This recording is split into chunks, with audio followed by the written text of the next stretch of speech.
Mandiana écrit un livre qui s'intitule « L'idée sociale chez Paul Biya ». J'avais déjà à cette époque-là l'habitude d'écrire dans les journaux. Et je pense qu'il avait sans doute lu quelques papiers de moi qu'il avait probablement apprécié, sinon sur le fond, au moins sur la forme. Donc je me retrouve à la chancellerie de l'université de Yaoundé, qui était encore la seule université du pays. Et il m'interpelle et il me dit, mais est-ce que, on se croise, donc il me dit, est-ce que vous pouvez rendre compte de mon ouvrage, l'idée sociale chez Paul Biya? J'ai dit volontiers. Peut-être croyait-il que j'étais journaliste d'ailleurs. Et j'accepte de le faire et je lui dis à condition que j'ai la liberté de dire vraiment ce que j'en pense. Il dit, pas de problème. Je vais lire l'ouvrage et plus je lis, plus je suis abasourdi. Non seulement l'ouvrage vantait les mérites de l'action sociale, ou plutôt de l'idée sociale du président de la République avant la moindre réalisation. Mais l'ouvrage avait un passage qui m'a fait froid dans le dos, où il disait, je cite de mémoire, « Préserver les appareils répressifs de l'ancien régime pour les retourner contre tous ceux que l'on soupçonne d'être contre le renouveau. » Et là, lisant cela, d'un enseignant d'université, philosophe, de surcroît, j'étais catastrophé parce que je suis d'une génération qui, alors que nous étions étudiants, suivions les crimes de Pol Pot au Cambodge. Les Khmers rouges ont tué plus de 3 millions de Cambodgiens parce qu'on les soupçonnait d'être contre le communisme. On les soupçonnait d'activités anticommunistes. Et voir que, après l'avènement du nouveau président de la République, seulement 2 ou 3 ans après, un universitaire camerounais défend une telle idée,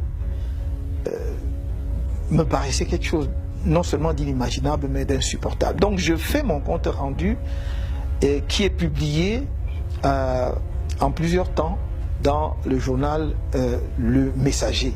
Dès cette époque, nous étions de ceux qui pensaient qu'il fallait tirer vers l'avant le train de la démocratie.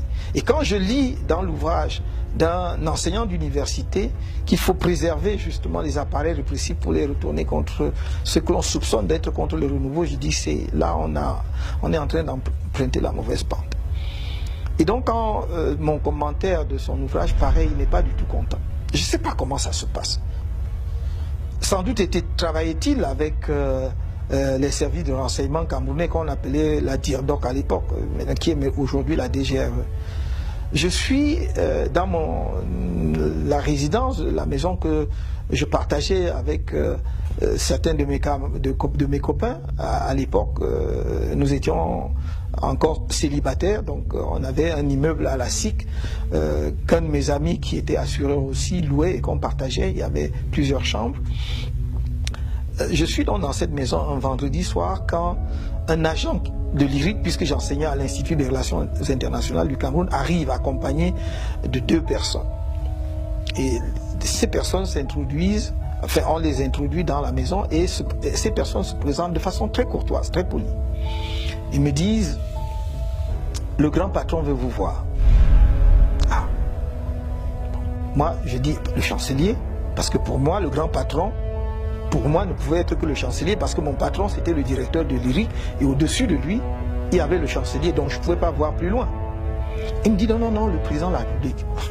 Je tombe des nues, comme vous pouvez imaginer. Moi, le président de la République veut me voir, il me connaît. Enfin, tiens, ah oui, monsieur, il vous connaît, le président veut vous voir. J'étais en bras de chemise et je me suis dit, par politesse, on ne se présente pas au président de la République en bras de chemise. Je leur dis, donnez-moi 1 minute, je vais mettre quand même une chemise, une cravate et une veste. Donc je vais m'habiller à peu près correctement. Ils me prennent et je me rends compte que au lieu de se diriger vers le palais, on se dirige vers le lac. Et je leur dis, mais enfin, où est-ce qu'on va exactement? Et là, la politesse, la courtoisie dont il faisait preuve jusque-là disparaît. Et ils deviennent menaçants, presque insultants. Ah oui, monsieur, pour qui vous prenez-vous? Voilà, hein, vous écrivez des choses et vous insultez le président de la République et tout. Donc il m'amène à ce qui est aujourd'hui la DGRE, parce que je crois que ça devait être à l'époque le DIRDOC, comme on l'appelait. Donc enfin, je vous passe les détails parce que c'était long quand même. On m'a interrogé très longuement. Et à la fin, on me dit, attendez, donc on me fait attendre à côté. Et quelqu'un me reprend dans la voiture et on m'amène donc à la BMM. Quand j'arrive, le commissaire m'accueille et m'interroge. Il dit, comme ça, vous passez votre temps à écrire, hein, à écrire et à tenir des propos injurieux à l'endroit du chef de l'État. J'ai dit, mais où est-ce que j'ai tenu des propos à l'endroit injurieux à la place du chef, à l'endroit du chef de l'État? Simplement parce que j'ai dit que non, on ne peut pas exalter la politique sociale du président de la République puisqu'il ne l'a pas encore mise en œuvre. Attendons qu'il ait mis en œuvre, on va faire le bilan et on va exalter. Mais pour l'instant, je ne vois pas. Il a développé peut-être des idées qui deviendront des réalisations. Pour l'instant, il n'a pas encore mis en œuvre et on a trouvé que j'avais injurié le chef de l'État. Enfin, il y avait d'autres choses. Et il m'ordonne avec autorité, déshabillez-vous. Et donc, j'étais complètement nu.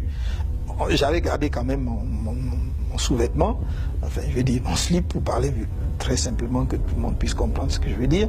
Donc on m'a permis de garder cela. On m'amène dans ma cellule et c'était une cellule cimentée, mais on avait versé de l'eau sur le sol. Et on m'a demandé de me coucher là, c'était ma cellule. Donc je vais passer vendredi, samedi, dimanche là-bas. En fait, ce qui me fait sortir finalement, c'est que enseignant à l'IRIC, j'ai dirigé beaucoup d'étudiants, parmi lesquels des étudiants étrangers. Et parmi mes étudiants, il y avait des étudiants béninois, entre autres. Et le lundi suivant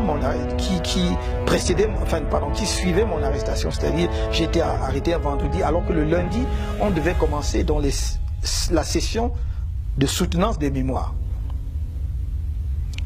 Et on arrive le lundi. Un de mes collègues, qu'on vient de nommer d'ailleurs membre du Conseil constitutionnel, est président du jury. Je devrais le nommer parce que je ne crois pas que ce soit un secret d'État. Le professeur Bipoun est président du jury. Et il pose la question, mais où est le professeur Tamto? Parce que c'est lui le directeur, on ne peut pas organiser une soutenance de mémoire sans le directeur, celui qui a encadré les étudiants. Et évidemment, les gens lui disent non, non, on peut le remplacer et tout, parce qu'il n'était pas question qu'on insiste outre mesure sur mon cas. Et personne ne savait où j'étais, à part l'agent de l'université qui avait amené, l'agent de l'IRI qui avait amené ces gens-là chez moi, qui savaient que finalement on m'avait amené à la DIRDOC.